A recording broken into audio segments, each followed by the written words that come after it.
नमस्कार, खबरें अब तक में आपका स्वागत है। मैं हूं आपके साथ पवन शर्मा। खबरें अब तक में आज बात होगी उत्तर प्रदेश में बिजली के निजीकरण का विरोध क्यों, जाति जनगणना का सीएम योगी की राजनीति पर कितना असर, लालू परिवार में एक ही बेटे की विदाई, दूसरे बेटे की हुई एंट्री, साथ ही अंत में खास मुद्दे पर आपसे करेंगे चर्चा। लेकिन इससे पहले आइए नजर डालते हैं इस वक्त की हेडलाइंस पर। कोरोना का कहर जारी, दिल्ली, मुंबई सहित देश भर में 1043 मामले सक्रिय। पहलगांव हमले में मारे गए लोगों का बनेगा स्मारक, जम्मू कश्मीर सरकार का बड़ा ऐलान। मोदी सरकार ने किसानों को दिया तोहफा, खरीफ फसलों पर बढ़ाई एमएसपी। 3 भारतीय ईरान से किडनैप, वीडियो कॉल कर परिवार से मांगी फिरौती। सहारनपुर में कूलर के गोदाम में लगी भीषण आग, लाखों का सामान जलकर हुआ राख। मणिपुर में सरकार बनाने की हलचल तेज, गवर्नर से मिले भारतीय जनता पार्टी के नेता। लखनऊ में पुलिस ने बदमाश को दौड़ाकर मारी गोली, बच्ची से किया था रेप। अखिलेश यादव के खिलाफ लगाए गए पोस्टर, सपा कार्यकर्ताओं ने पोती कालिक। सोने चांदी के दाम 475 रुपए बढ़कर 95,627 पर पहुंचा गोल्ड। शेयर बाजार में लाल निशान पर क्लोजिंग, सेंसेक्स 239 अंक गिरा, निफ्टी 24,800 से फिसला। तो चलिए शुरू करते हैं खबरों का सिलसिला और बात करते हैं अपनी पहली खास खबर के बारे में। उत्तर प्रदेश की योगी सरकार 42 जिलों में बिजली की निजी हाथों में सौंपने की तैयारी में लगी है। इससे पूर्वांचल, दक्षिणांचल कंपनी के 1.5 करोड़ उपभोक्ता सीधे तौर पर प्रभावित होंगे। इसके अलावा दोनों कंपनियों के 75,000 नियमित और संविदा कर्मियों की नौकरी भी खतरे में बताई जा रही है। सरकार का तर्क है कि निजीकरण से वह शहर और गांव में 24 घंटे बिजली दे सकेंगी। बिजली पर होने वाले खर्च से सरकार बचेगी और ये पैसा विकास के कार्यों में खर्च किया जा सकेगा। आपको बता दें, उत्तर प्रदेश में सबसे पहले 1993 में ग्रेटर नोएडा और 2010 में आगरा शहर की बिजली का निजीकरण किया गया था। अब सवाल यह है कि निजीकरण के पक्ष में सरकार के तर्क में कितना दम है। क्या वाकई में शहर गांव में 24 घंटे बिजली मिल पाएगी? निजीकरण से कर्मचारियों की नौकरी कितनी सुरक्षित रहेगी? आपको बता दें, बिजली निजीकरण का सबसे बड़ा लाभ ग्रामीण और अर्ध शहरी इलाकों में देखने को मिलेगा, जहां अभी तक बिजली की आपूर्ति अनियमित है और शिकायत निवारण की व्यवस्था कमजोर है। निजी कंपनियों के आने से न केवल सेवा सुधरेगी बल्कि लोगों में भरोसा भी बढ़ेगा। कर्मचारी संगठनों और कुछ राजनीतिक दलों ने इस निर्णय का विरोध किया है। उनका मानना है कि इससे कर्मचारियों की नौकरियों पर असर पड़ेगा, लेकिन सरकार ने स्पष्ट किया है कि मौजूदा कर्मचारियों के हितों की रक्षा की जाएगी और उन्हें नई व्यवस्था में स्थानांतरित किया जाएगा। आपको बता दें कि उत्तर प्रदेश पहला प्रदेश नहीं जहां बिजली का निजीकरण हो रहा है। दिल्ली इसका सबसे बड़ा उदाहरण है। वहां जब 2002 में निजीकरण हुआ था तब NTHC नुकसान 48 से 57% के बीच था। आज ये नुकसान घटकर 6.98% से 7.25% के बीच आ गया है, जबकि पूरे भारत में औसत अनुपात अभी भी 15 से ऊपर है। वहीं बिजली निजीकरण से जनता को क्या फायदा होगा, ये भी आपको बता देते हैं। पूरा शहर बिजली वितरण नेटवर्क भूमिगत, आंधी तूफान बारिश में बिजली कटौती कम, तकनीकी खराबी में दूसरे स्टेशन से बिजली की आपूर्ति हुई। 27 सब स्टेशनों को स्कांडा सिस्टम से जोड़ा गया। बिजली फॉल्ट मरम्मत का समय 4 घंटे से घटकर 1 घंटा हुआ। ओवरलोडिंग के कारण कोई ट्रांसफार्मर नहीं फूका। बिजली कटौती में कमी, तार टूटने, फेस उड़ने की शिकायतों में भी कमी आई। तो देखा आपने, निजीकरण से कोई नुकसान नहीं है बल्कि फायदा ही फायदे हैं। और ये निजीकरण क्यों किया जा रहा है ये भी हम आपको बता देते हैं। दरअसल बिजली कॉर्पोरेशन का घाटा लगातार हर वर्ष बढ़ रहा है। वर्ष 2024-25 में ये घाटा बढ़कर करीब 1.18 लाख करोड़ रुपए पहुंच गया। बस 2025-26 के लिए बिजली कंपनियों का कुल घाटा 12,800 से 13,000 करोड़ रुपए है। वही घाटे का एक बड़ा कारण बिजली चोरी माना जा रहा है। इसीलिए सरकार ने ये फैसला लिया है। आपको भी ये बता दें कि दिल्ली के अलावा मुंबई, अहमदाबाद और भुवनेश्वर जैसे शहरों में पहले ही बिजली का वितरण निजीकरण हो चुका है। इन सभी जगह पर निजीकरण के बाद सेवा की गुणवत्ता में सुधार हुआ है, बिजली चोरी में भी कमी आई है और उपभोक्ताओं की संतुष्टि भी बढ़ी है। उत्तर प्रदेश भी अब इस रास्ते पर आगे बढ़ रहा है। उत्तर प्रदेश सरकार अब इसी मॉडल को अपनाकर अपने वितरण नेटवर्क को प्रभावी और लाभकारी बनाना चाहता है। आपको बता दें, उत्तर प्रदेश में निजीकरण कोई अचानक नहीं किया जा रहा है, बल्कि लंबे समय से चली आ रही समस्याओं का स्थायी समाधान है, जिस पर सरकार अब काम कर रही है। इसीलिए कई बार ऐसे नीतिगत फैसलों को राजनीतिक चश्मे से देखा जाता है, लेकिन ये जरूरी है कि सरकार का हर फैसला गलत नहीं हो। निजीकरण सिर्फ आर्थिक सुधार नहीं बल्कि जनता के हित में भी होता है और बिजली चोरों के खिलाफ एक बड़ा एक्शन भी है। खैर, इसी के साथ खबरें अब तक में रुक करेंगे अगली खबर की तरफ। देश में जातिगत जनगणना के ऐलान के बाद मुख्यमंत्री योगी आदित्यनाथ, राजस्थान के मुख्यमंत्री भजनलाल शर्मा और महाराष्ट्र के मुख्यमंत्री देवेंद्र फडणवीस के भविष्य पर सवाल उठने लगे हैं। कहा जा रहा है कि जातिगत जनगणना के ऐलान के बाद भारतीय जनता पार्टी में सामान्य वर्ग के नेताओं का भविष्य अंधकार में जा सकता है।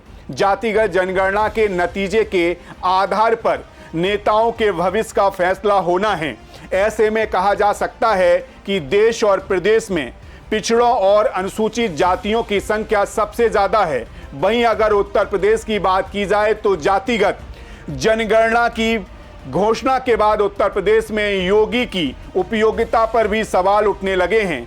कहा जा रहा है कि उत्तर प्रदेश में लगभग 55% पिछड़ी जातियों की संख्या है। ऐसे में मात्र 8% ठाकुर वर्ग के भरोसे 27 में योगी आदित्यनाथ भारतीय जनता पार्टी का चेहरा नहीं हो सकते।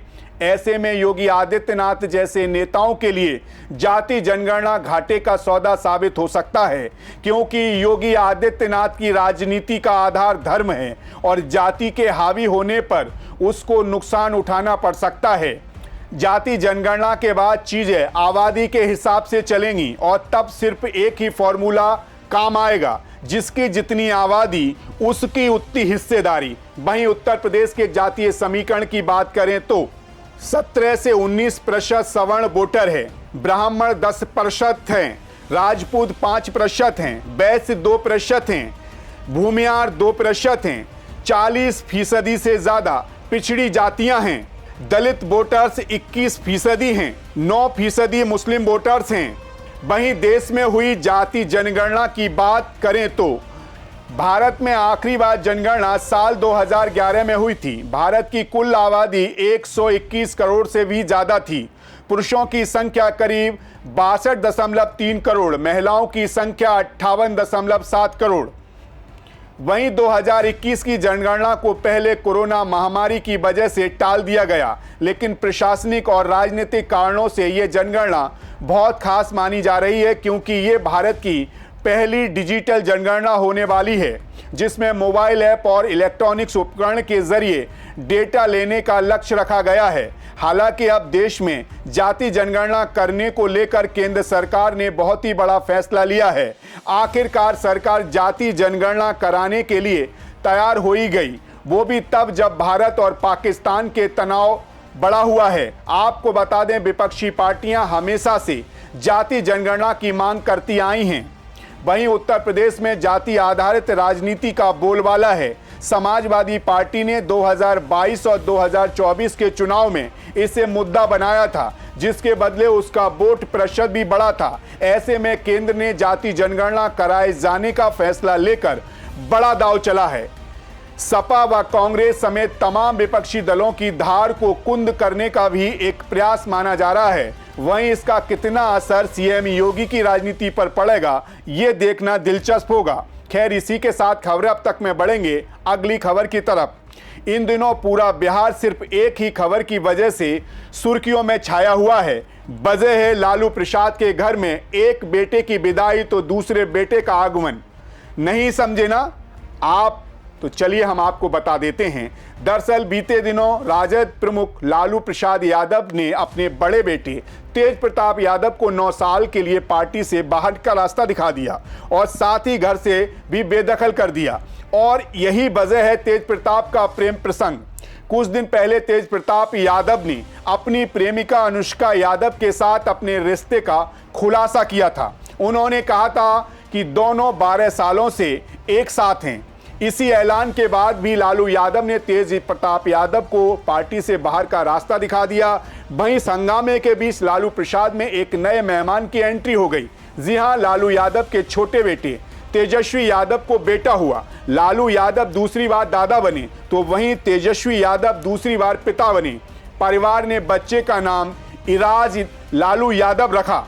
आपको बता दें, यादव के बड़े बेटे तेज प्रताप यादव हाल ही के दिनों में राजनीतिक और पारिवारिक विवादों के केंद्र में रहे हैं। उनकी चुप्पी और उनके खिलाफ हुए कथित कार्रवाई पर सवाल उठाए गए हैं। कहा जा रहा है कि ये चुप्पी किसी बड़े राजनीतिक तूफान का संकेत हो सकती है, जो आने वाले समय में लालू परिवार की राजनीति और एकता को प्रभावित कर सकता है, क्योंकि लालू प्रसाद यादव का परिवार बिहार की राजनीति में दशकों से प्रभावशाली रहा है। वहीं इसी बीच तेज प्रताप के निलंबन को लेकर कुछ सवाल भी उठ रहे हैं, जैसे क्या लालू प्रसाद यादव के तेज प्रताप यादव पर की गई कार्रवाई एक दिखावा है? क्या सोशल मीडिया पर लिखना सिर्फ चुनावी रणनीति का हिस्सा है? बिहार चुनाव के बीच लालू प्रसाद यादव की कोई चाल है? ऐसे कई सवाल राजनीतिक गलियारों में अब उठने लगे हैं और उठ भी रहे हैं, तो इसके पीछे कई कारण भी सामने आने लगे हैं, जिसका जवाब ढूंढने के दौरान ये लगता है कि तेज प्रताप को पार्टी से नहीं निकाला गया है। हालांकि संवैधानिक रूप से तेज प्रताप अभी भी राजद के विधायक हैं। ऐसे में लालू प्रसाद यादव को जो प्रक्रिया अपनानी चाहिए थी वह नहीं अपनाई गई, क्योंकि लालू को तेज प्रताप को पार्टी से बाहर निकालने के लिए कुछ नियमों का पालन करना था। जैसे राजद के विधायक तेज प्रताप यादव को सबसे पहले नोटिस भेजना चाहिए था। पार्टी को नोटिस आने या न आने तक दिए गए समय का इंतजार करना चाहिए था। नोटिस के जवाब में निष्कासन किया जाना चाहिए था। सोशल मीडिया पर जारी पत्र की जांच करानी चाहिए थी। वहीं इन सब सवालों के बीच तेज प्रताप की चुप्पी भी किसी बड़े तूफान के आने के संकेत भी दे सकती है। बिहार चुनाव नजदीक हैं, ऐसे में कहा यह भी जा रहा है कि तेज प्रताप के अंदर आरजेडी के खिलाफ कोई दल या संगठन बनकर खड़ा कर सकते हैं। वैसे भी तेज प्रताप को संगठन और पार्टी खड़ा करने का अनुभव पुराना है, वो ऐसा पहले भी कर चुके हैं। जी हां, तेज प्रताप यादव जब नाराज हुए थे तो 2021 में छात्र जनशक्ति परिषद से नया सामाजिक संगठन भी बनाया था। 2019 में लोकसभा चुनाव के पहले भी तेज प्रताप यादव ने बागी रुख अपना लिया था। तब तेज प्रताप ने एक बड़ा निर्णय लेते हुए एक नए गुट का ऐलान किया था। खैर, जाते जाते आपको एक और अहम मुद्दे से रूबरू कराते हैं। पहलगांव, जहां कुछ समय पहले एक आतंकी हमला हुआ था, अब फिर उम्मीद की रफ्तार पकड़ रहा है। जम्मू कश्मीर के पूर्व मुख्यमंत्री उमर अब्दुल्ला ने इस हमले के लगभग 1 महीने बाद उसी पहलगांव की सड़कों पर अपने बेटे के साथ साइकिल चलाई। ये सिर्फ एक एक्सरसाइज नहीं थी, ये आतंक के डर को तोड़ने और आम लोग व टूरिस्टों को भरोसा दिलाने का संकेत था। लेकिन इस सब के बीच एक सवाल लोगों के जहन में भी है कि पहलगांव में हुए आतंकी हमले को 1 महीना हो चुका है, लेकिन 28 बेगुनाहों की हत्या करने वाले 4 आतंकियों का अब तक कोई सुराग नहीं मिला। जांच एजेंसियों ने हमले के 24 घंटे के भीतर इन आरोपियों के स्केच जारी कर दिए थे, लेकिन 30 दिन बीत जाने के बाद भी ये सवाल अभी भी बना हुआ है कि ऑपरेशन कहां तक पहुंचा और ये आतंकी अब तक पकड़े क्यों नहीं गए। हालांकि सुरक्षा बलों के सर्च ऑपरेशन में कोई कमी नहीं आई, लेकिन अब ये ऑपरेशन पहलगांव से निकलकर दक्षिण और मध्य कश्मीर के घने जंगलों तक फैल गया है। ये तलाश अब भूसे के ढेर में सुई खोजने जैसी चुनौती बन चुकी है। अधिकारियों का कहना है कि अभियान की तीव्रता में कोई कमी नहीं आई है और सुरक्षा बल हर संभव प्रयास कर रहे हैं। स्थानीय लोगों से भी भारी सहयोग मांगा जा रहा है, लेकिन आतंकियों की चुप्पी और सुनियोजित रणनीति ने इस ऑपरेशन को और जटिल बना दिया है। आतंकवाद के खिलाफ चल रहे अभियानों को और तेज करने की रणनीति बनाई जा रही है ताकि इस आतंकी समूह को जल्द से जल्द खत्म किया जा सके। लेकिन इन आतंकियों को अभी तक ना मिलना भी किसी बड़ी चुनौती से कम नहीं है। वहीं जाते जाते आपको ये भी बता देते हैं कि जम्मू कश्मीर सरकार ने एक स्मारक बनवाने का भी ऐलान किया है। ये स्मारक उन 28 लोगों की याद में होगा जो 22 अप्रैल को पहलगांव के घास के मैदान में आतंकी हमले में मारे गए थे। मुख्यमंत्री उमर अब्दुल्ला ने ये घोषणा की है। खैर, आपकी इस मुद्दे पर क्या राय है हमें कमेंट करके हमारे सोशल मीडिया प्लेटफॉर्म पर जरूर बताइएगा। तब तक आप बने रहिए सी न्यूज़ भारत के साथ। हर खबर आपके साथ, आपके हाथ।